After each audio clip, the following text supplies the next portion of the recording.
Hello students, मेरा नाम मुकेश वर्मा है और आप देखना शुरू कर चुके हैं दी वायरल टीचर। स्टूडेंट्स, यह आपव्यू पर 10वां लेक्चर है और इस लेक्चर में हम लोग व्युत्क्रमणीय आपव्यू के बारे में बात करेंगे तथा देखेंगे कि किसी भी आपव्यू का व्युत्क्रम कैसे ज्ञात किया जाता है। तो चलिए शुरू करते हैं। सबसे पहले देखिए कि व्युत्क्रमणीय आपव्यू क्या होता है। व्युत्क्रमणीय आपव्यू को प्रतिलोमीय आपव्यू भी कहते हैं, इंग्लिश में इन्वर्टेबल मैट्रिक्स। तो देखिए, यदि A कोट यम का एक वर्ग आपव्यू है तथा कोट यम के एक अन्य आपव्यू B का अस्तित्व इस प्रकार है कि AB बराबर BA बराबर I, तब B को A का व्युत्क्रम कहते हैं तथा इसे A इनवर्स से प्रदर्शित करते हैं। ऐसी स्थिति में आपव्यू A व्युत्क्रमणीय आपव्यू कहलाता है। A कैसा आपव्यू होना चाहिए?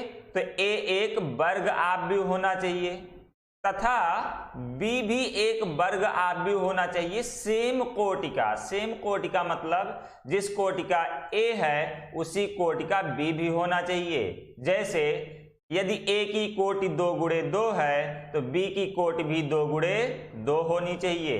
यदि A की कोटि 3 गुणे 3 है तो B की कोटि भी 3 गुणे 3 होनी चाहिए तथा AB बराबर BA बराबर I होना चाहिए। तब ऐसी स्थिति में जो आपव्यू B है ये A का व्युत्क्रम कहलाता है और A के व्युत्क्रम को A इनवर्स से प्रदर्शित करते हैं, अर्थात A इनवर्स बराबर B हो जाता है। ठीक है। और जो A है A B का व्युत्क्रम कहलाता है, तो यहां से हम लोग लिख सकते हैं B इनवर्स बराबर A। चलिए इसे एक एग्जाम्पल के माध्यम से समझते हैं।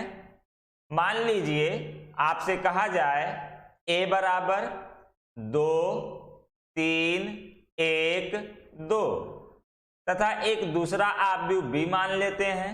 मान लीजिए B बराबर है 2 -3 -1 2।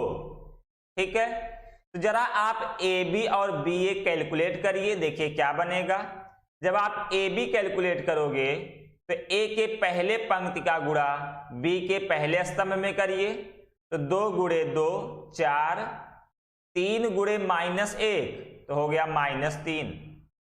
अब A के पहले पंक्ति का गुणा B के दूसरे स्तंभ में करिए, तो 2 गुणे -3 हो गया 6, 3 गुणे 2 हो गया 6, मिल जाएगा 1 गुणे 2 हो गया 2, 2 गुणे -1 हो जाएगा -2। अब A के दूसरे पंक्ति का गुणा B के दूसरे स्तंभ में करिए, तो आपको मिल जाएगा -3 + 4। जब इसको आप सॉल्व करोगे तो आपको मिल जाएगा 1 0 0 1 और इसे हम लोग I लिख सकते हैं। I का मतलब एक तत्समक आपव्यू। इसी तरीके से आप BA कैलकुलेट करिए। जब BA कैलकुलेट करोगे तो B की वैल्यू है 2 -3 -1 2 इंटू A की वैल्यू है 2 3 1 2। अब इन दोनों का आप मल्टीप्लाई करिए। सबसे पहले पहली पंक्ति का गुणा पहले स्तंभ में करिए, तो ये हो जाएगा 4 -3। अब पहली पंक्ति का गुणा दूसरे स्तंभ में करिए, तो ये 6 -6। अब ये दूसरी पंक्ति का गुणा पहले स्तंभ में करिए, तो -2 + 2। फिर यहाँ दूसरी पंक्ति का गुणा दूसरे स्तंभ में करिए, तो हो जाएगा -3 + 4। इसको सॉल्व करोगे तो आपको मिल जाएगा 1 0 0 1 और इसे भी हम लोग I लिख सकते हैं, यानी एक तत्समक आपव्यू। अब जरा इस समीकरण को और इस समीकरण को देखो, दोनों का राइट हैंड साइड बराबर है, तो इसलिए हम लोग लिख सकते हैं AB बराबर BA बराबर I।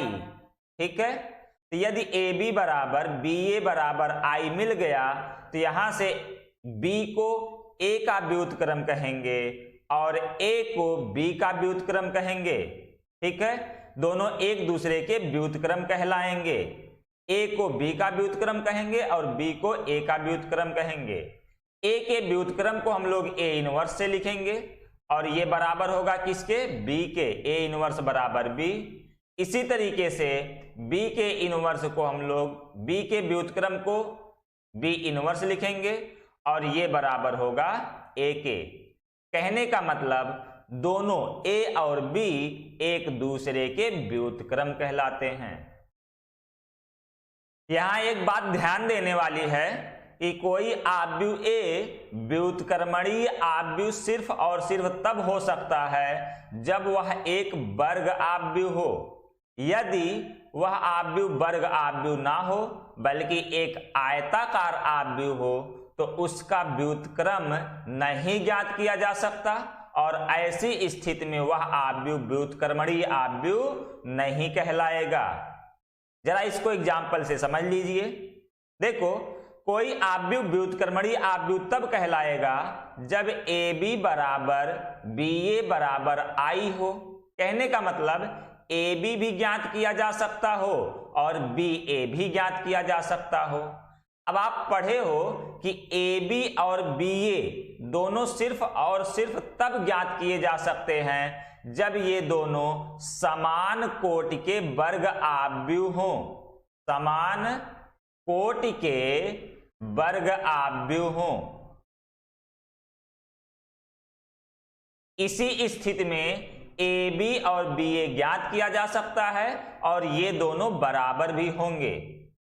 एक स्थिति और होती है जब ए बी और बी ए दोनों ज्ञात किया जा सकता है। ए बी और बी ए दोनों ज्ञात किया जा सकता है लेकिन इस स्थिति में ये दोनों बराबर नहीं होते। बराबर नहीं होते हैं। वह स्थिति कौन सी है? वह स्थिति कौन सी है? तो यदि ए का क्रम मान लीजिए 2 गुणे 3 है और बी का क्रम 3 गुणे 2 है, यानी इन दोनों का क्रम यानी कोटि एक दूसरे का व्युत्क्रम है, तो ऐसी स्थिति में ए बी भी ज्ञात किया जा सकता है, बी ए भी ज्ञात किया जा सकता है, लेकिन ए बी और बी ए ये दोनों बराबर नहीं होते हैं। ठीक ना? तो यहां से हम लोग एक शब्द कह सकते हैं कि किसी आव्यूह का व्युत्क्रम सिर्फ और सिर्फ तब ज्ञात किया जा सकता है जब वह आव्यूह एक वर्ग आव्यूह हो। तो कुछ नोट पॉइंट देख लीजिए। पहला नोट पॉइंट कहा जा रहा है ए इंटू ए इनवर्स बराबर आई तथा ए इनवर्स इंटू ए बराबर आई, यानी ए में आप ए इनवर्स का गुणा करो तो भी आई आएगा अथवा ए इनवर्स में ए का गुणा करिए तब भी आई ही आएगा। ठीक है, यानी दोनों का क्रम बदल सकते हो। फिर कहा जा रहा है आयताकार आव्यूह व्युत्क्रमणीय नहीं होता है क्योंकि गुणनफल ए बी तथा बी ए तभी परिभाषित एवं समान होंगे जब ए तथा बी समान कोटि के वर्ग आव्यूह हों। यह बात अभी थोड़ी देर पहले हम समझा दिए कि भाई कोई आव्यूह व्युत्क्रमणीय तभी होगा जब वह एक वर्ग आव्यूह हो। कहने का मतलब आयताकार आव्यूह व्युत्क्रमणीय आव्यूह नहीं होता। ठीक है, अगला नोट पॉइंट कहा जा रहा है कि यदि ए बी का व्युत्क्रम है तो बी ए का व्युत्क्रम होगा। यह बात भी हम समझा दिए आपको कि यदि ए बी बराबर बी ए बराबर आई है तो ए को बी का व्युत्क्रम कहते हैं और बी को ए का व्युत्क्रम कहते हैं, अर्थात ए इनवर्स बराबर बी तथा बी इनवर्स बराबर ए। तीसरा नोट पॉइंट है ए बी का होल इनवर्स बराबर B inverse into A inverse. इस नोट पॉइंट को आप याद रखिएगा। कहने का मतलब यदि दो आव्यूह हों ए और बी का पहले गुणा कर दिया जाए उसके बाद उसका इनवर्स लिया जाए अथवा पहले बी का इनवर्स ले लिया जाए फिर a का इनवर्स लेके दोनों का गुणा कर दिया जाए तो दोनों समान होते हैं, ठीक ना। कहने का मतलब इसका क्रम बदल जाता है, ए बी का होल इनवर्स बराबर होगा B inverse into A inverse के। चलिए इस तीसरे नोट पॉइंट की प्रूविंग देख लेते हैं कि ये कैसे आता है। ए बी का होल इनवर्स बराबर B inverse into A inverse कैसे आया, इसकी प्रूविंग देख लेते हैं। तो सबसे पहले आप आव्यूह की परिभाषा से, आव्यूह का जो व्युत्क्रम है, व्युत्क्रम की परिभाषा से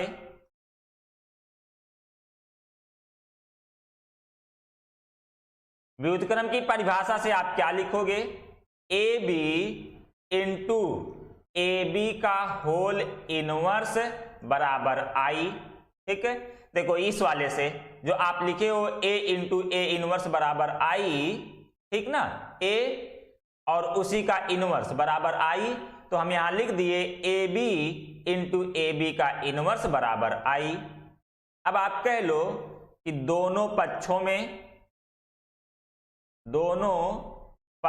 में ए इनवर्स से गुणा करने पर, ए इनवर्स से गुणा करने पर, तो जब आप दोनों पक्षों में ए इनवर्स से गुणा कर दोगे तो A inverse into A B into A B का होल इनवर्स बराबर ए इनवर्स इंटू आई। अब यहां से जो ए इनवर्स है इसको ए के साथ हम लोग ले लेंगे, A inverse into A into B into A B का होल इनवर्स बराबर, अब ए इनवर्स में आई का गुणा करोगे तो ये ए इनवर्स ही बचेगा।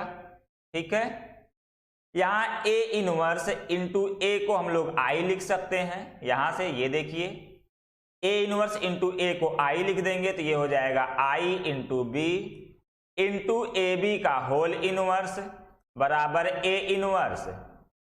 ठीक, ये आई गुणे बी करोगे तो केवल बी बचेगा, बी इंटू ए बी का होल इनवर्स बराबर ए इनवर्स। अब आप लिखिए फिर से कि दोनों पक्षों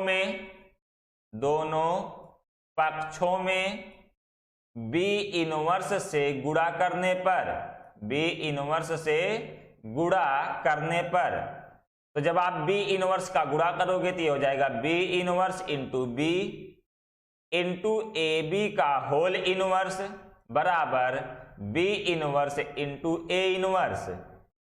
अब ये बी इनवर्स इंटू बी बन जाएगा आई इंटू ए बी का होल इनवर्स बराबर B inverse into A inverse. I का जब इसमें गुणा करोगे तो ये बन जाएगा ए बी का होल इनवर्स बराबर B inverse into A inverse. और यही आपको प्रूव करना था, है ना। तीसरी प्रॉपर्टी या तीसरा नोट पॉइंट यही तो है, ए बी का होल इनवर्स बराबर B inverse into A inverse. अब आगे हम लोग देखेंगे आव्यूहों पर प्रारंभिक संक्रिया। तो आव्यूहों पर कुल 3 संक्रियाएं होती हैं, एक एक करके हम लोग देख लेते हैं। सबसे पहली संक्रिया की यदि बात करें तो कहा जा रहा है किसी आव्यूह की आईवी तथा जेवी पंक्ति या स्तंभ को परस्पर विनिमय को are I double arrow R J या सी आई डबल एरो सी जे द्वारा प्रदर्शित करते हैं। इसका क्या मतलब है जरा समझ लीजिए। जैसे मान लो कोई एक आव्यूह ए बराबर दिया गया है, A B C D E F G H I, ठीक है ना। इसके किसी भी 2 पंक्ति, देखिए कहा जा रहा आईवी पंक्ति तथा जेवी पंक्ति, यानी कोई भी 2 पंक्ति ले लीजिए आप, मान लो पहली और दूसरी पंक्ति ले लीजिए और इन दोनों को आपस में आप बदलना चाहते हो। ये जो R2 है, R2 इसको R1 की जगह लिखना चाहते हो और R1 को R2 की जगह लिखना चाहते हो तो लिख दीजिए। तो ये बन जाएगा DEF ABC और तीसरा तो ऐसे रहेगा GH आई। अब जिन दो पंक्तियों को आप बदले हो उसको इस तरह से लिखना पड़ेगा, ठीक है। आप R1 और R2 को बदले हो तो आप लिखोगे R1 डबल एरो R2, यानी R1 R2 को आप इस तरह से बदल दिए हो, एक दूसरे से बदल दिए हो, तो इसे इस तरह से लिखना पड़ेगा। उसी तरीके से मान लीजिए ये एक आव्यूह A है, इसके आप पहले और तीसरे स्तंभ को आपस में बदलना चाहते हो तो इसे आप लिख सकते हो CFI। दूसरी स्तंभ इसी तरह रहेगी, BEH ऐसे ही रहने दो। तीसरा स्तंभ बन जाएगा ADG, ठीक। अब जो बदले उसे लिखना भी पड़ेगा। आप C1 और C3 को बदले हो तो लिखोगे C1 डबल एरो C3।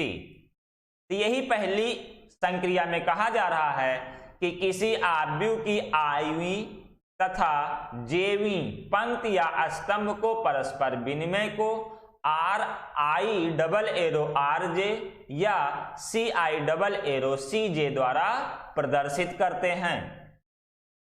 अब दूसरी संक्रिया पर बात करते हैं। कहा जा रहा है कि किसी आव्यूह के आयवी पंक्ति या स्तंभ में किसी अचर K से गुणा किया जाए तो इसे RI एरो KRI या CI एरो KCI द्वारा प्रदर्शित करते हैं, ठीक। इसे भी एक एग्जांपल से समझो। मान लो आपको एक आव्यूह दिया गया है A बराबर ABC DEF GHI। यदि आप इस आव्यूह में मान लो 3 का गुणा करना चाहते हो, भाई जब 3 का गुणा करोगे तो इस 3 का गुणा प्रत्येक अवयव में हो जाता है, 9 के 9 अवयव में हो जाएगा। ये गुणा पढ़ते समय आप पढ़े हो, पर मान लो आपको 3 का गुणा पूरे अवयव में 9 अवयव में नहीं चाहिए, आपको केवल इस पहली लाइन में यानी R1 में 3 का गुणा चाहिए, तो आप 3 का गुणा पहली लाइन में कर लीजिए। ये बन जाएगा 3A 3B 3C और दूसरी पंक्ति इसी तरह रहेगी DEF GHI, ठीक है ना। अब ये पहली पंक्ति में आप 3 का गुणा किए हो तो इसे आपको लिखना होगा R1 एरो, तीर लगाओगे 3R1, यानी आप R1 की जगह 3R1 लिख दिए हो। तो ये आपको ऐसे ही लिखना रहेगा। इसी तरीके से मान लीजिए आपके पास ये आव्यूह A बराबर इतना है, आप इसके दूसरे स्तंभ में 5 का गुणा करना चाहते हो तो इसे आप लिख दोगे ADG। अब दूसरे स्तंभ में 5 का गुणा करना तो ये बन जाएगा 5B 5E 5H और तीसरा स्तंभ रहेगा CFI। अब दूसरे स्तंभ में आप 5 का गुणा किए हो तो इसे आपको लिखना होगा C2 एरो 5C2, ठीक है, यानी C2 में आप 5 का गुणा किए हो। तो ये हो गई आपकी दूसरी संक्रिया। अब हम लोग तीसरी संक्रिया पर बात करते हैं। तीसरी संक्रिया में कहा जा रहा है किसी आव्यूह के आयवी पंक्ति या स्तंभ में जेवी पंक्ति या स्तंभ के संगत अवयवों, कौन से संगत अवयवों को जोड़ने को RI arrow RI plus RJ या CI arrow CI plus CJ द्वारा प्रदर्शित करते हैं। जैसे मान लीजिए आपके पास आव्यूह A बराबर है ABC DEF GHI, ठीक है, और इसकी कोई भी दो पंक्ति आप आपस में जोड़ना चाहते हो या घटाना चाहते हो। जैसे मान लो आप पहली और दूसरी पंक्ति को आपस में जोड़ के पहली पंक्ति की जगह लिखना चाहते हो तो इसे आप लिख दोगे A plus D B plus E C plus F। पहली पंक्ति में जोड़ दिए, दूसरी को ऐसे ही रहने दोगे आप DEF GHI, है ना। अब जो काम आप यहां किए हो उसे आपको सामने लिखना भी होता है, तो आप क्या किए हो R1 की जगह किए हो तो लिखोगे R1 तीर। अब क्या किए हो R1 और R2 को जोड़े हो तो R1 प्लस R2, तो आप लिखोगे R1 arrow R1 plus R2। इसी तरीके से मान लो एक आव्यूह आपके पास A बराबर है इतना, और इसके आप तीनों स्तंभों को जोड़कर C1 की जगह लिखना चाहते हो। C1, C2 और C3 को जोड़कर C1 की जगह लिखना चाहते हो, तो इसे आप लिख दोगे A plus B plus C, D plus E plus F, G plus H plus I, और दूसरे स्तंभ को ऐसे ही रहने दो BEH CFI। ठीक है, अब जो काम किए हो इसे सामने आपको लिखना भी होगा। तो आप C1 की जगह क्या किए हो, C1 plus C2 plus C3, तो आप लिखोगे C1 arrow C1 plus C2 plus C3, और यही आपकी तीसरी संक्रिया है।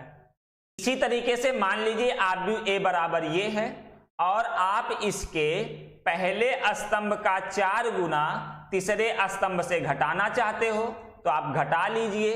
तो इसे आप लिखोगे ADG BEH। अब कितना घटा रहे हो, पहले स्तंभ का 4 गुना, इसे आप लिखोगे C minus 4A F minus 4D I minus 4G। ठीक, अब जो काम किए उसे आपको सामने लिखना पड़ेगा। तो आप किए हो किसमें, C3 में, तो लिखो C3 arrow C3 minus 4C1। कहने का मतलब जो भी आप चाहो किन्हीं भी दो पंक्तियों को आपस में जोड़ घटा सकते हो, किन्हीं भी 2 या 2 से अधिक स्तंभों को आपस में जोड़ घटा सकते हो, अथवा किसी स्तंभ में किसी अचर का गुणा करके जोड़ घटा सकते हो। आप जो भी चाहो सो काम कर सकते हो, पर जो भी आप करोगे उसे आपको सामने लिखना होगा कि आपने क्या किया है। इस तरीके से आव्यूह पर ये 3 संक्रियाएं होती हैं। इन संक्रियाओं का उपयोग जब आप आव्यूह का व्युत्क्रम ज्ञात करना शुरू करोगे, आव्यूह का व्युत्क्रम यानी कि इनवर्स जब निकालोगे, तब इन संक्रियाओं का उपयोग होगा। तो चलिए हम लोग अभी आगे बढ़ते हैं। अगला है आव्यूह का व्युत्क्रम ज्ञात करने की विधियां। ठीक है, आव्यूह का व्युत्क्रम ज्ञात करने की निम्नलिखित विधियां हैं। पहली विधि बताई जा रही है प्रारंभिक संक्रिया द्वारा।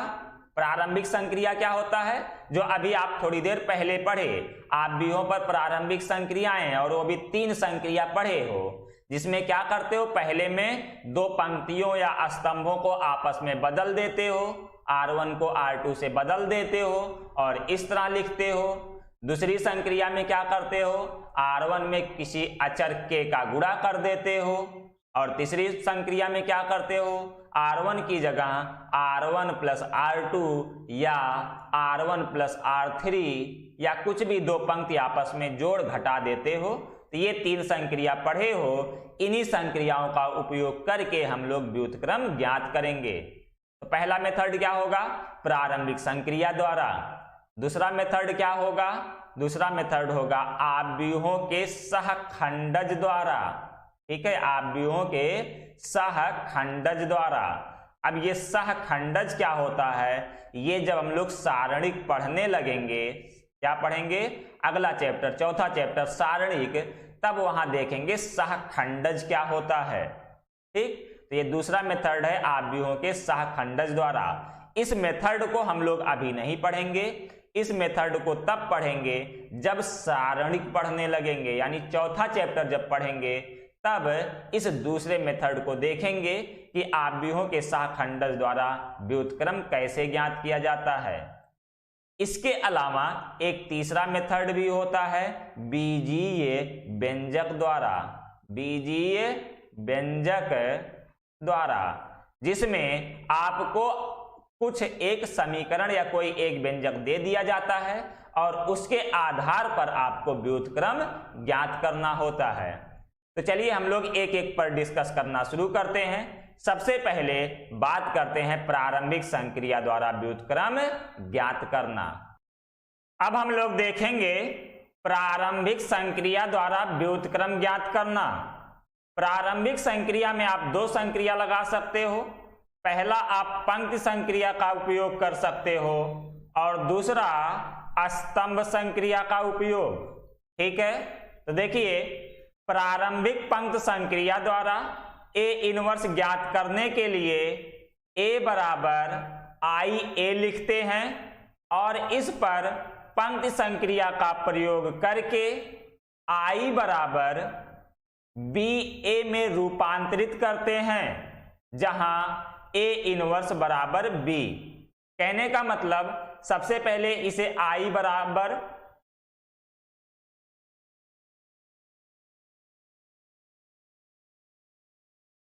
तो देखिए प्रारंभिक पंक्ति संक्रिया द्वारा ए इनवर्स ज्ञात करने के लिए ए बराबर आई ए लिखते हैं और इस पर पंक्ति संक्रिया का प्रयोग करके आई बराबर बी ए में रूपांतरित करते हैं, जहां ए इनवर्स बराबर बी। कहने का मतलब यही बी जो है यही बी ए इनवर्स के बराबर होता है। ठीक है, फिर कहा जा रहा है प्रारंभिक स्तंभ संक्रिया द्वारा ए इनवर्स ज्ञात करने के लिए ए बराबर आई ए लिखते हैं और इस पर स्तंभ संक्रिया का प्रयोग करके आई बराबर ए बी में रूपांतरित करते हैं, जहां ए इनवर्स बराबर बी। तो दोनों में अंतर देख लो। जब आप पंक्ति संक्रिया लगाना चाहो तो आपको ए बराबर आई ए लिखना होता है और जब आप स्तंभ संक्रिया लगाना चाहो तो आपको ए बराबर ए आई लिखना होता है और इसे आई बराबर बी ए या आई बराबर ए बी में रूपांतरित करना होता है, जहां बी ए इनवर्स के बराबर होता है। ठीक है, तो चलिए हम लोग इसको एक एग्जाम्पल के माध्यम से समझते हैं। दोनों संक्रियाओं में से आप कोई भी संक्रिया लगा सकते हो, चाहो तो पंक्ति संक्रिया लगाओ या फिर स्तंभ संक्रिया। तो हम लोग सबसे पहले पंक्ति संक्रिया पर डिस्कस करेंगे। ठीक है, चलिए एक एग्जाम्पल से इसको समझ लेते हैं। कहा जा रहा है कि यदि a बराबर 2 3 1 2 तो प्रारंभिक संक्रिया द्वारा a इनवर्स ज्ञात कीजिए। अब प्रारंभिक संक्रिया में आप कोई भी संक्रिया लगा सकते हो, पंक्ति संक्रिया भी लगा सकते हो और स्तंभ संक्रिया भी। तो हम पंक्ति संक्रिया लगाएंगे। तो सबसे पहले आप क्या लिखोगे, a बराबर आई ए से। ठीक है, यहां लेफ्ट हैंड साइड में आप a का मान रख दीजिए 2 3 1 2 बराबर राइट हैंड साइड में i का मान रख दीजिए 1 0 0 1 इंटू a को ऐसे ही रहने दीजिए। अब इस समीकरण पर आप ये संक्रियाओं का उपयोग करके इसे i बराबर बी ए में रूपांतरित करिए और यही जो b होगा यही a इनवर्स का काम करेगा। कहने का मतलब लेफ्ट हैंड साइड को i बनाना है, i का मतलब 1 0 0 1 बनाना है। तो चलिए हम लोग प्रारंभिक संक्रिया लगाते हैं और लेफ्ट हैंड साइड को i बनाते हैं। ठीक, इसके लिए लेफ्ट हैंड साइड को i बनाने के लिए हम एक कॉन्सेप्ट को आपको बता रहे हैं। कुछ चरण हैं, उन्हीं को आप फॉलो करते जाओ, आपके सारे क्वेश्चन सॉल्व हो जाएंगे। किसी क्वेश्चन में कुछ नया नहीं सोचना होगा, आपको बस वही करना है जो हम बता रहे हैं। अगर आप इन चरणों को फॉलो करोगे तो सारे के सारे क्वेश्चन आपके सॉल्व हो जाएंगे। एक भी प्रश्न में आपको जरा सा भी डाउट नहीं होगा। तो देखिए क्या क्या करते हैं। सबसे पहले इसे i बनाने के लिए यहां पर जहां 2 लिखा है इसे 1 बनाना चाहिए। अब 2 को 1 कैसे बनाओगे, तो 2 को 1 बनाने के लिए इसमें आप 2 का भाग कर दीजिए। तो इसे आप लिखोगे r1 एरो 1/2 r1। ध्यान दीजिएगा यहां पर 2 की जगह जितना लिखा रहेगा उसी से आपको भाग करना रहेगा। जैसे यहां 2 की जगह 5 लिखा होता तो हम लोग लिखते r1 एरो r1/5। यहां पर मान लो 10 लिखा होता तो हम लोग लिखते r1 एरो 1/10 r1। कहने का मतलब यहां जितना लिखा हो आप उसी से भाग कर दीजिए। ठीक है, तो 2 लिखा है तो हम लोग पहली लाइन यानी R1 में 2 का भाग करेंगे। तो 2 का भाग कर लीजिए, देखिए क्या बनेगा। 2 में 2 का भाग करोगे 1 हो गया। 3 में 2 का भाग करोगे तो ये 3/2 हो गया। 1 में 2 का भाग करोगे तो ये 1/2 हो गया। ये 0। दूसरी लाइन में कुछ नहीं किए हो तो कोई परिवर्तन नहीं होगा। 1 2 0 1, ठीक है। अब उसके बाद देखिए यहां पर आपको 0 लाना है, जहां 1 लिखा है वहां 0 लाना है। तो 0 लाने के लिए क्या करोगे, इस दूसरी लाइन में पहली लाइन को घटा दोगे, यानी R2 की जगह R2 माइनस R1 लिखोगे। तो इसे क्या लिखोगे, R2 arrow R2 minus R1, ठीक है। अब मान लो यहां 1 की जगह 3 लिखा होता तो इसे हम लोग लिखते R2 arrow R2 minus 3R1। यहां 1 की जगह पर 7 लिखा होता तो हम लोग लिखते R2 arrow R2 minus 7R1, ठीक है। तो चलिए आप R2 माइनस R1 करिए, देखिए क्या मिलेगा आपको। तो यहां आप R1 में कोई परिवर्तन नहीं कर रहे हो, इसलिए R1 को लिख दो 1 3/2 1/2 0। अब R2 में से R1 को घटाओ, 1 में से 1 घटाओगे 0, 2 में से 3/2 घटाओगे तो 1/2, 0 में से 1/2 घटाओगे तो माइनस 1/2 और 1 में से 0 घटाओगे तो 1, ठीक है। ये दूसरा चरण पूरा हो गया। अब तीसरे चरण में क्या करना है, यहां पर जो 1/2 है इसे 1 बनाना है। अब 1/2 को 1 बनाने के लिए हम लोग क्या करेंगे, इसमें 2 का गुणा कर देंगे ताकि ये दोनों कट जाए और 1 बन जाए। ध्यान दीजिए यहां जितना भी रहेगा 1/2 के बजाय मान लो 1/5 होता तो हम 5 का गुणा कर देते, 1/7 होता तो 7 का गुणा कर देते, यदि यहां 7 होता तो हम 1/7 का गुणा कर देते, ठीक है, ताकि कट के 1 बन जाए। तो अब इस R2 लाइन में हम लोग क्या करेंगे, 2 का गुणा। तो इसे कैसे लिखोगे, R2 एरो 2R2, ठीक है। तो चलिए 2 का गुणा कर देते हैं। जब 2 का गुणा करोगे देखो क्या बनेगा, R1 में कोई परिवर्तन नहीं कर रहे हो तो पहले R1 को लिख लो 1 3/2 1/2 0। अब ये R2 में आप जब 2 का गुणा करोगे तो 0 गुणे 2 0, 1/2 में 2 का गुणा करोगे 1, माइनस 1/2 में गुणा करोगे 2 का तो -1, 1 में 2 का गुणा करोगे तो 2, इतना हो गया। अब यहां पर इस वाले को भी 0 बनाना है, मतलब जो 3/2 लिखा है इसे 0 बनाना है। तो आप क्या करिए, R2 का 3/2 गुना R1 में से घटा दीजिए, यानी R1 arrow R1 minus 3/2 R2। फिर यहां भी ध्यान दीजिए कि यहां जितना लिखा रहेगा उतना R2 घटाओगे। मान लो यहां 5 लिखा होता तो आप लिखते R1 माइनस 5 R2, ठीक है। तो चलिए हम लोग घटा लेते हैं, देखते हैं क्या मिलेगा। अब 0 में से 1 में से 3/2 गुणे 0 घटाओगे तो भी 1 मिलेगा। 3/2 में से 3/2 गुणे 1 घटाओगे ये 0 बन जाएगा, ये 0 ये 1। यहां देखो 1/2 है, 1/2 उसमें से आपको घटाना है -3/2 गुणे R2 का मान है -1। अब इन दोनों को सॉल्व करोगे तो आ जाएगा 4/2 मतलब कि 2। तो यहां पर आप 2 लिख दीजिए।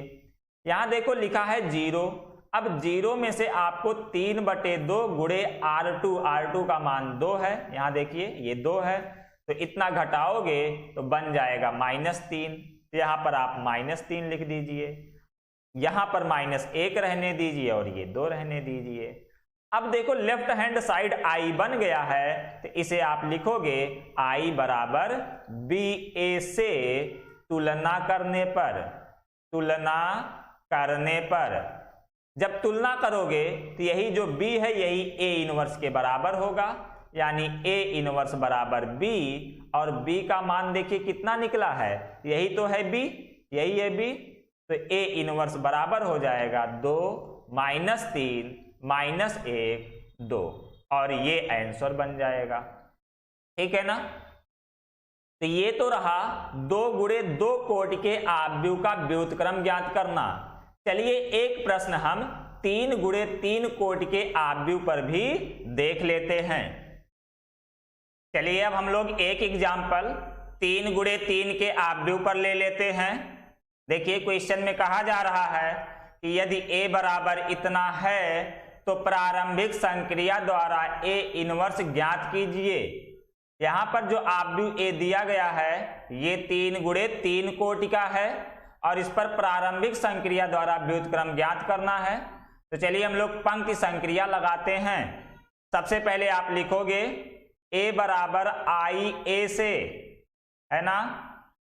लेफ्ट हैंड साइड में a का मान रख दोगे 1 2 3 2 5 5 3 5 6 बराबर हो जाएगा।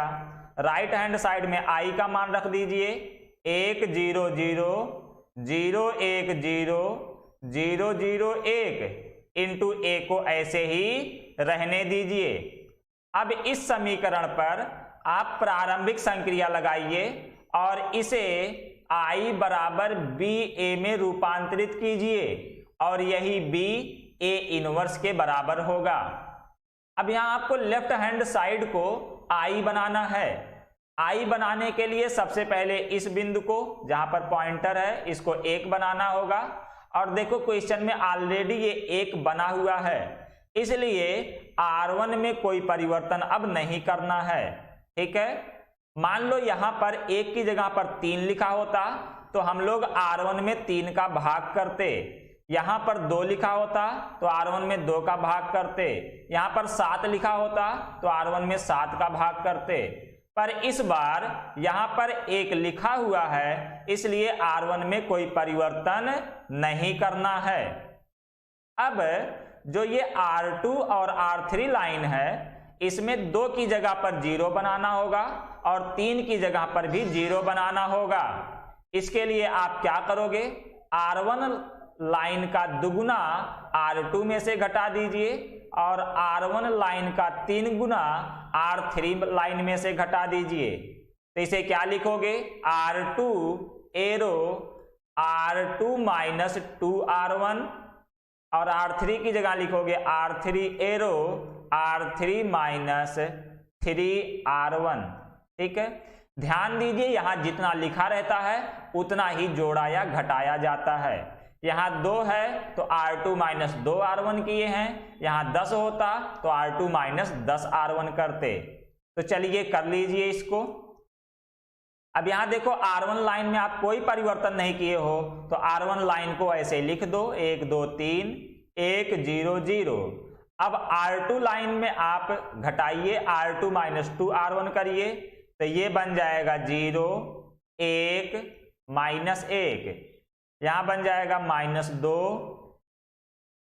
इसको घटाओगे तो 1 और 0।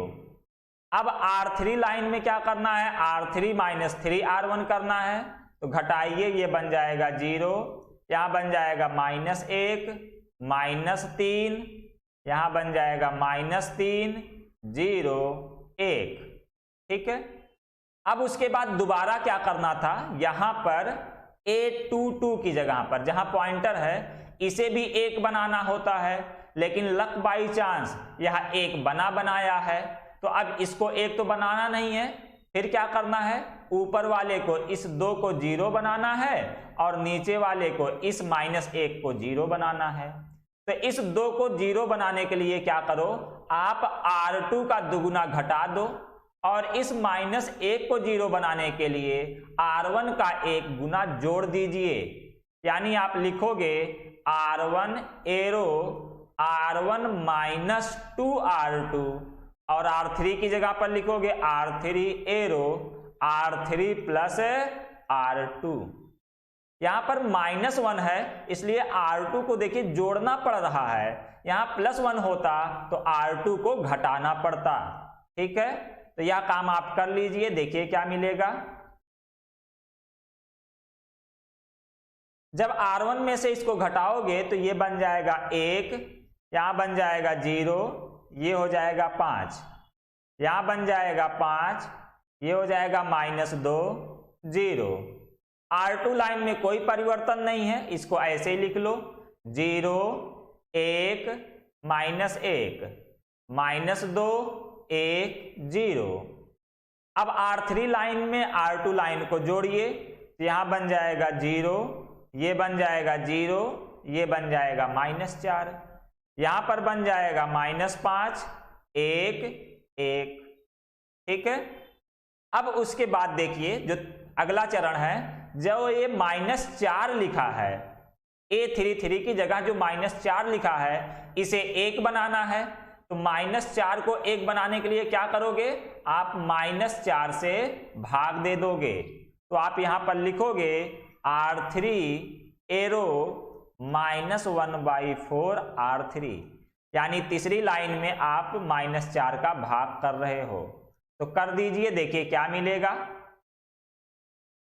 जब आप भाग करोगे तो ये हो जाएगा 1, 0, 5, 5, -2, 0, 0, 1, -1, -2, 1, 0। R3 में जब भाग करोगे तो ये हो जाएगा 0, 0, यहां बन जाएगा 1, यहां बन जाएगा -5/4, यहां बन जाएगा -1/4 और ये भी बन जाएगा -1/4। ठीक है। अब उसके बाद देखिए यहां पर A13 जहां 5 लिखा है इसको 0 बनाना है, और जो ये -1 लिखा है इसको 0 बनाना है। इसे 0 बनाने के लिए आप R3 का 5 गुना R1 में से घटा दो, तो ये 5 0 बन जाएगा, और -1 को 0 बनाने के लिए R1 का 1 गुना R2 में जोड़ दो, तो ये 0 बन जाएगा। तो इसे आप लिखोगे, इसे आप क्या लिखोगे,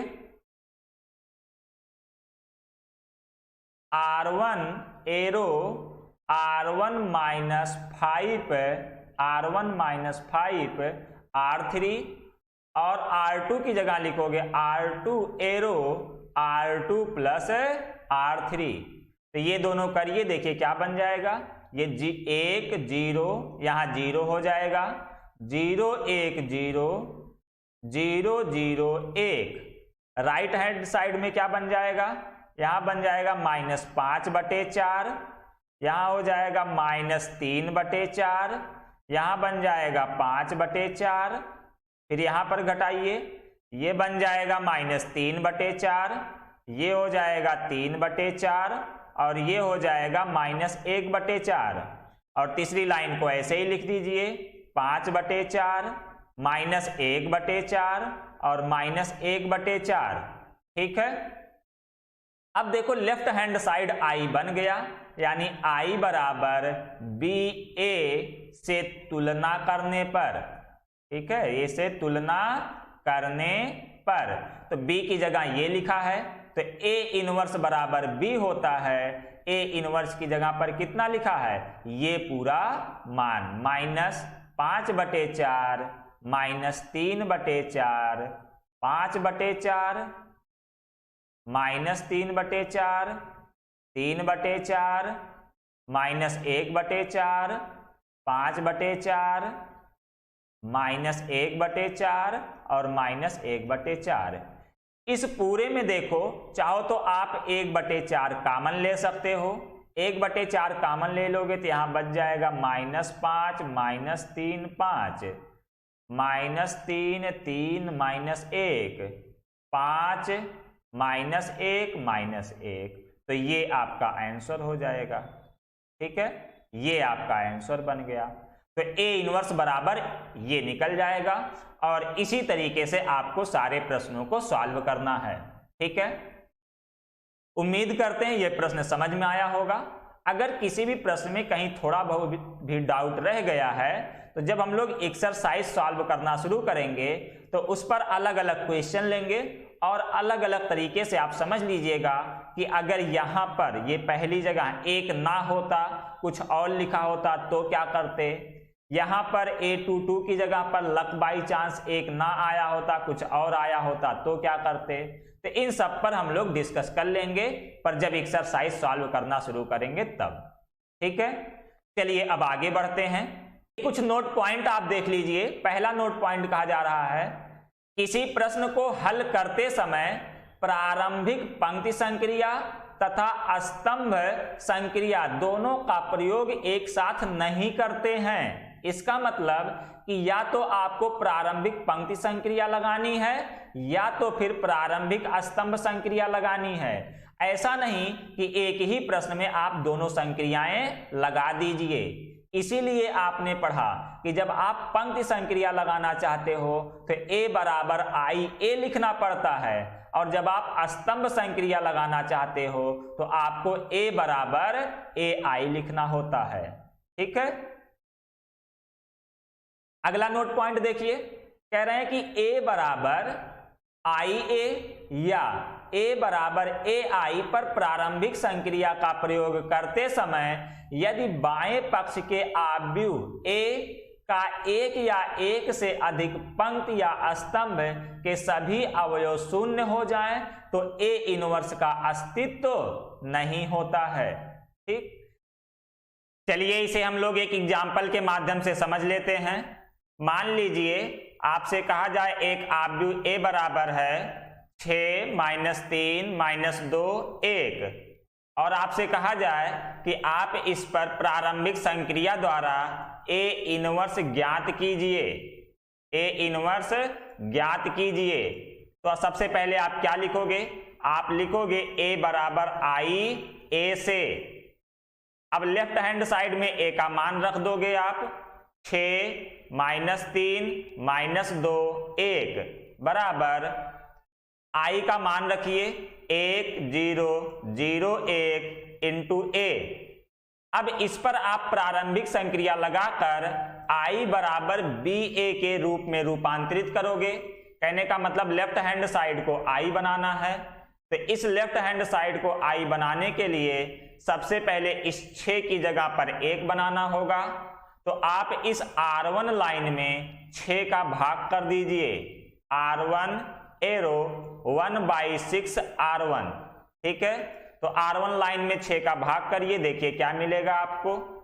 जब R1 लाइन में 6 का भाग करोगे तो ये बन जाएगा 1 - 1/2 1/6 0। R2 लाइन में कोई परिवर्तन नहीं है तो इसको ऐसे ही लिख दीजिए -2 1 0 1। अब लेफ्ट हैंड साइड को आई बनाने के लिए इस -2 की जगह पर 0 होना चाहिए, तो 0 लाने के लिए आप R1 लाइन का 2 गुना इसमें जोड़ दीजिए। तो आप लिखोगे R2 एरो R2 + 2 R1, यानी R1 लाइन का दुगुना जोड़िए तो देखिए आपको क्या मिलेगा। R1 लाइन में कोई परिवर्तन नहीं कर रहे हो तो पहले R1 लाइन को लिख दो 1 1/2 1/6 0। अब ये -2 में जब 1 का दुगुना आप जोड़ोगे तो ये हो जाएगा 0। 1 में -1/2 का दुगुना जोड़ोगे तो ये हो जाएगा 0। इसमें 1/6 का दुगुना जोड़ोगे तो ये बन जाएगा 1/3, और 1 में 0 का दुगुना जोड़ोगे तो ये बन जाएगा 1। अब जरा आप लेफ्ट हैंड साइड को देखिए, लेफ्ट हैंड साइड की जो दूसरी पंक्ति है R2 का प्रत्येक अवयव शून्य हो गया है। ठीक है, तो यहां से हम लोग लिख सकते हैं अतः A इनवर्स का अस्तित्व नहीं है। A इनवर्स का अस्तित्व नहीं है। यही बात नोट पॉइंट में कहा गया है कि यदि A = IA या A = AI पर प्रारंभिक पंक्ति संक्रिया का प्रयोग करते समय बाएं पक्ष के आव्यूह A के एक या एक से अधिक पंक्ति या स्तंभ के सभी अवयव शून्य हो जाएं तो A इनवर्स का अस्तित्व नहीं होता है। तो यहां देखिए बाएं पक्ष में ए आव्यूह के दूसरे पंक्ति यानी R2 का प्रत्येक अवयव शून्य हो गया है, इसलिए ए इनवर्स का अस्तित्व नहीं होगा। क्लियर इतनी बात? आज के लेक्चर में बस इतना ही। इस लेक्चर में जो भी कॉन्सेप्ट हमने बताया है, जो भी क्वेश्चन सॉल्व किया है, यदि किसी में भी किसी तरह का आपको कोई प्रॉब्लम हो तो आप कमेंट करके पूछ सकते हो, ठीक है। इसके बाद अगले लेक्चर में हम लोग प्रश्नावली 3.4 को सॉल्व करेंगे। इसके सारे क्वेश्चन एक एक करके सॉल्व करना शुरू करेंगे। तो आज बस इतना ही। Thank you.